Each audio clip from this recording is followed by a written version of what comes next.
Hey, what's going on? It's Joe Rock from Long Island's only classic rock, 102.3 WBAB. Happy to have with me Chris Caffery and Joel Hoekstra from Trans-Siberian Orchestra. How you guys doing? It's good. It's great to see you again, Joe. Yeah, great to, feels like it's been a matter of minutes.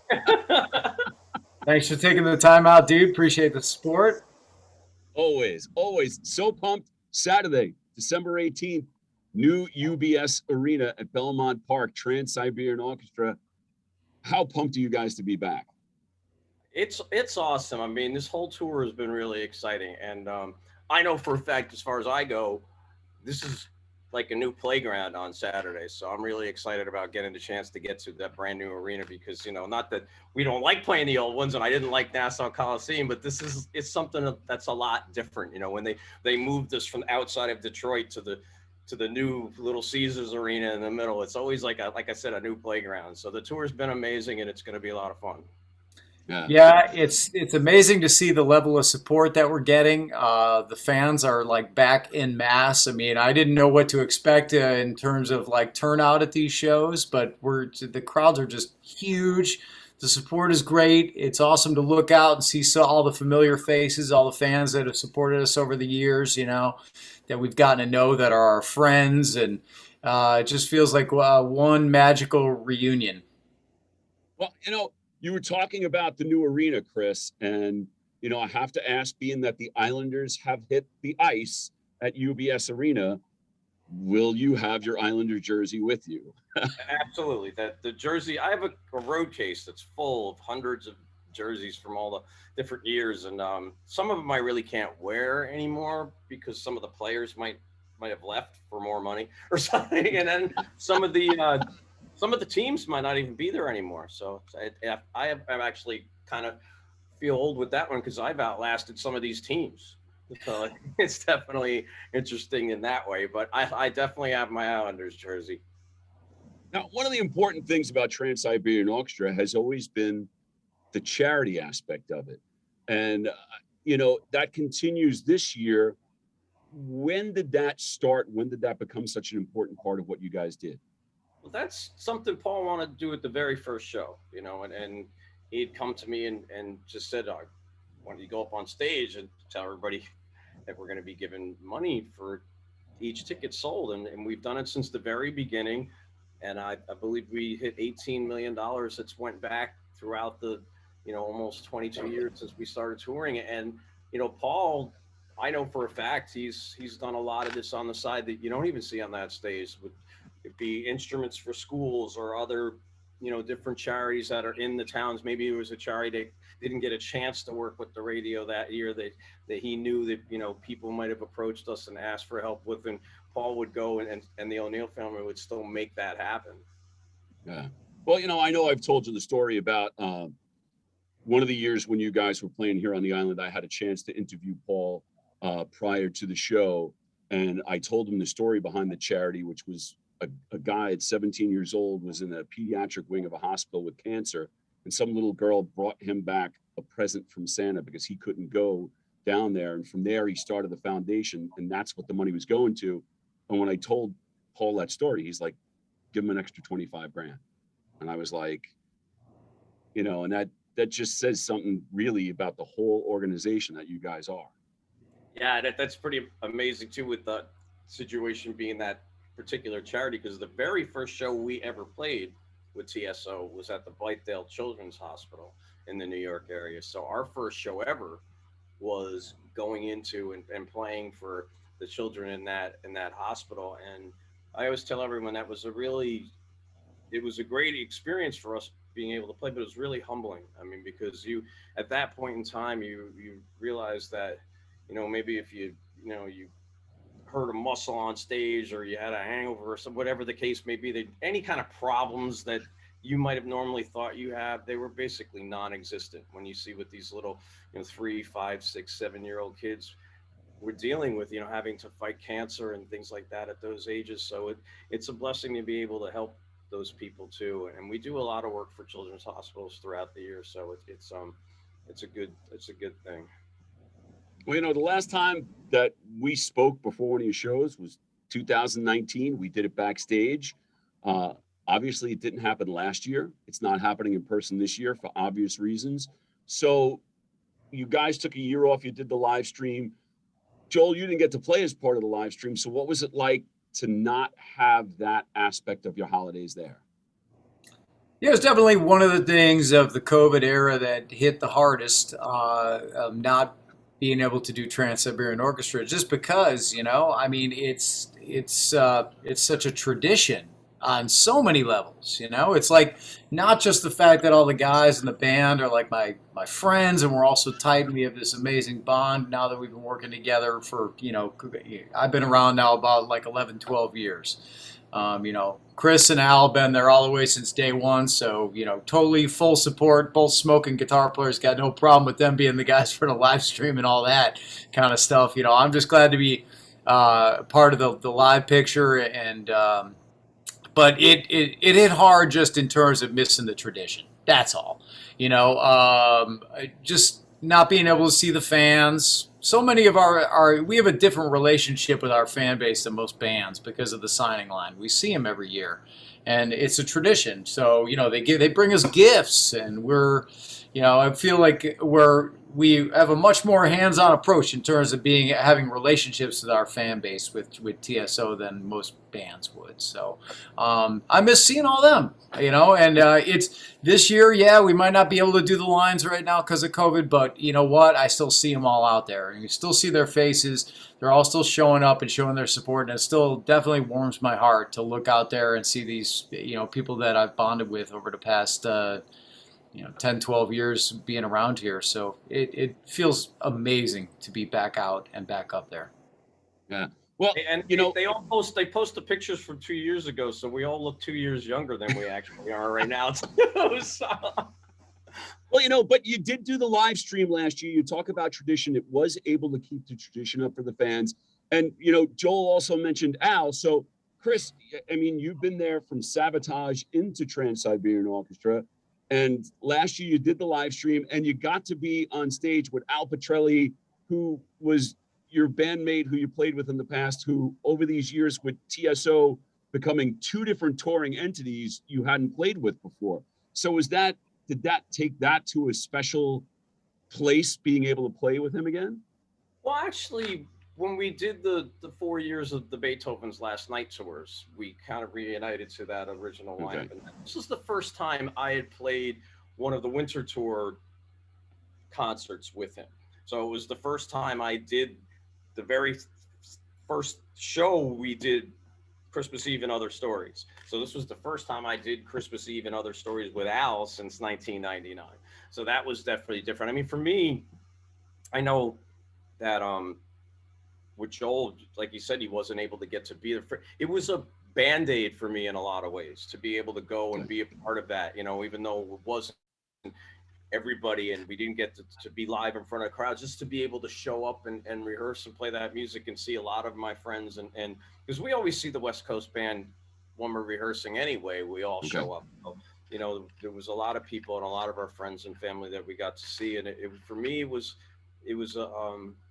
something that kind of helped tie it together. So I can imagine what Joel's saying. It's like, it would have been really difficult not to have that. And it's always awesome to play with Al and Johnny Lee. I mean, I started playing with Johnny Lee when I was 19 years old. So it's like to be able to go back and work with those guys at any given time. It's, these guys are my brothers. So it was definitely fun. And I know that I believe it was around 250,000 households got that. So you figure if there's between 4 and 10 people watching it there, I mean, it's like maybe a few million people got to be a part of us we got to be a part of their lives still at that holiday time through that. So I think it was a Band-Aid for everybody involved, the band and the fans, but there's nothing like Joel. So there's nothing like being back out here. I know when we stepped on stage for the very first time, it was kind of surreal in a lot of ways because you never had that gone.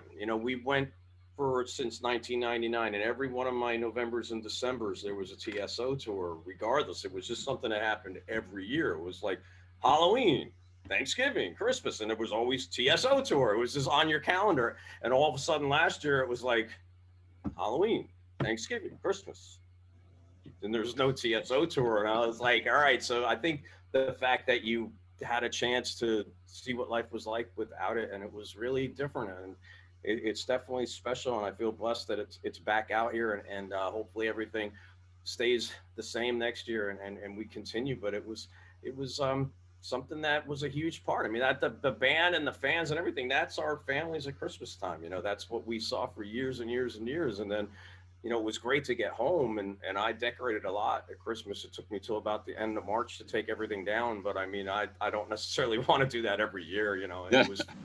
It was fun, but I'm happy to be back out here.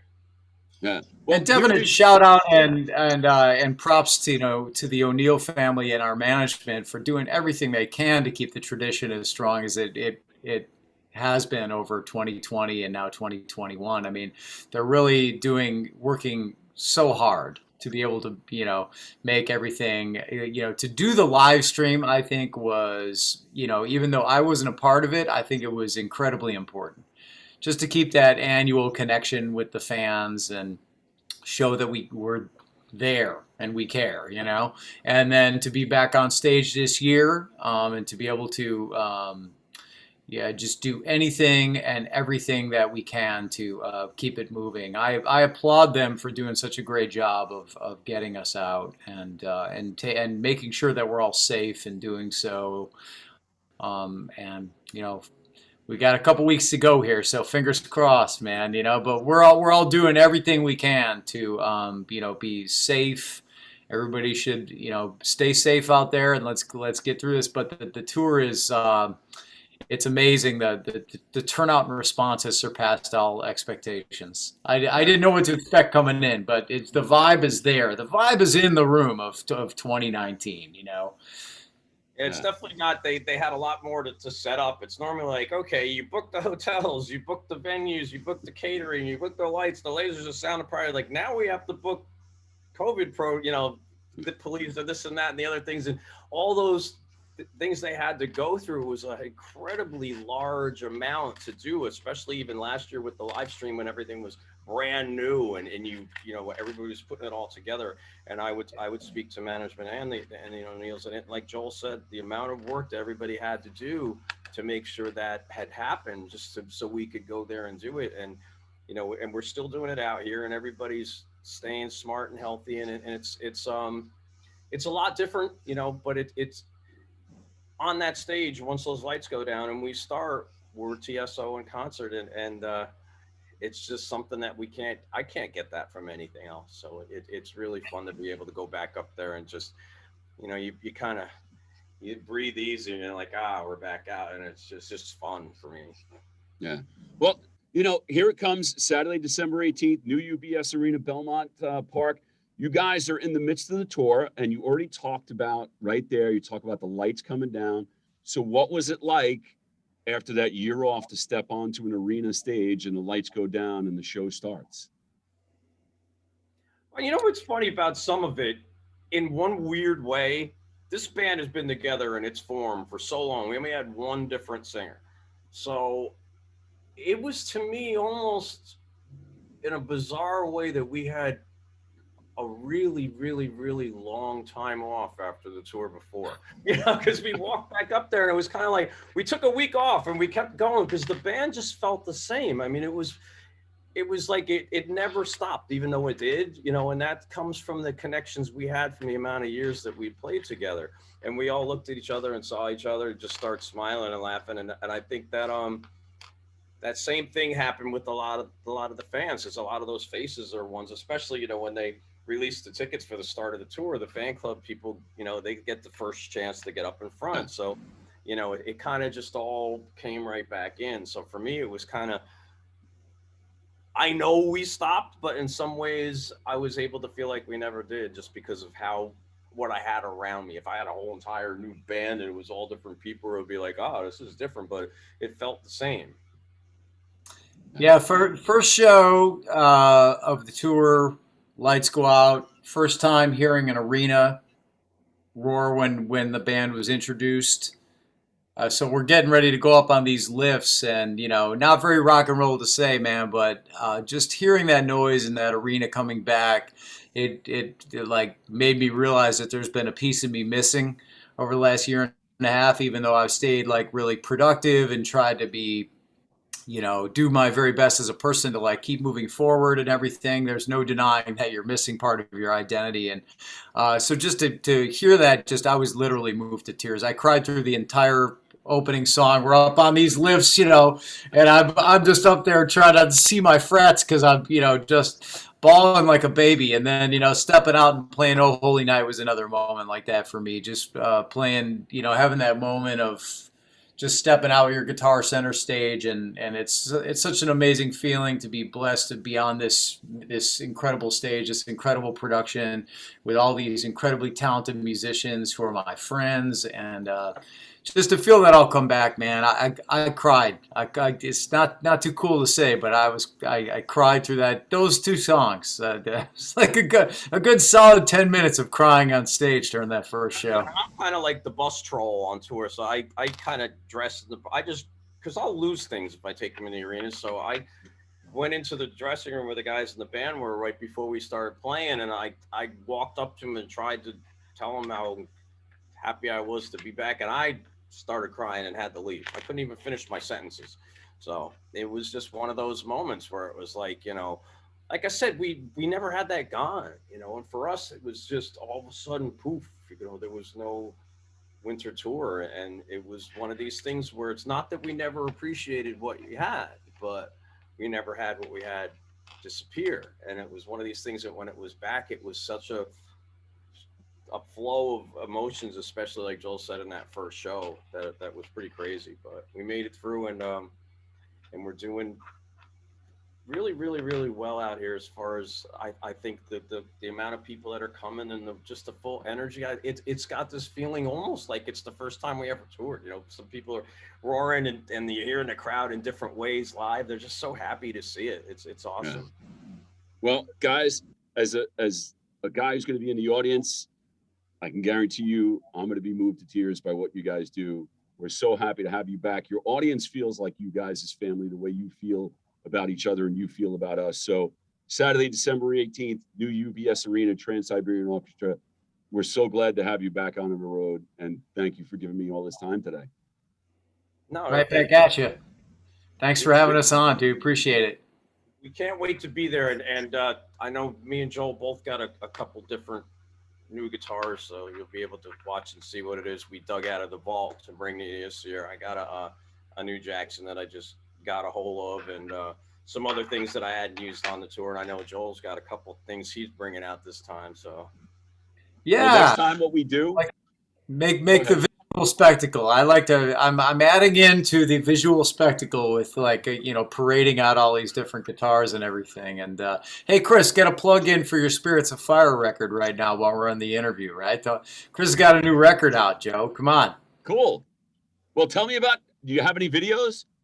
There is a video right now, which is for the new record. It's called Embrace the Unknown, and the first video is called A Second Chance, and that just came out last week. So if you go to YouTube and Spirits of Fire, or Facebook Spirits of Fire, or my pages, you'll see it. And there's actually another single. The album comes out in February. There's another single on it that I actually wrote with Joel, which will be out sometime right before the record is released. So it's cool. It's a cool record. It's a really good, fun metal album. So I think everybody, it's the second one I did, but this one I think is one of my favorite metal records that I've done in my catalog of things. So well, perfect. We'll put the video right down there. It'll be underneath this video. You can check that out there. And you know what we'll do, because we didn't really get a chance to talk guitars here. I done this once with Joel on a Whitesnake tour. Next time when we can go backstage at a TSO show, I'll come back and we'll do a gear video on your TSO gear. You guys game for that? It'd be fun. That'd be awesome. We like cool. That. Yeah, awesome. All right, perfect. We'll see you guys Saturday, and thank you, and have a great show. All right, thank you. All right, Joe. Thanks so much, brother.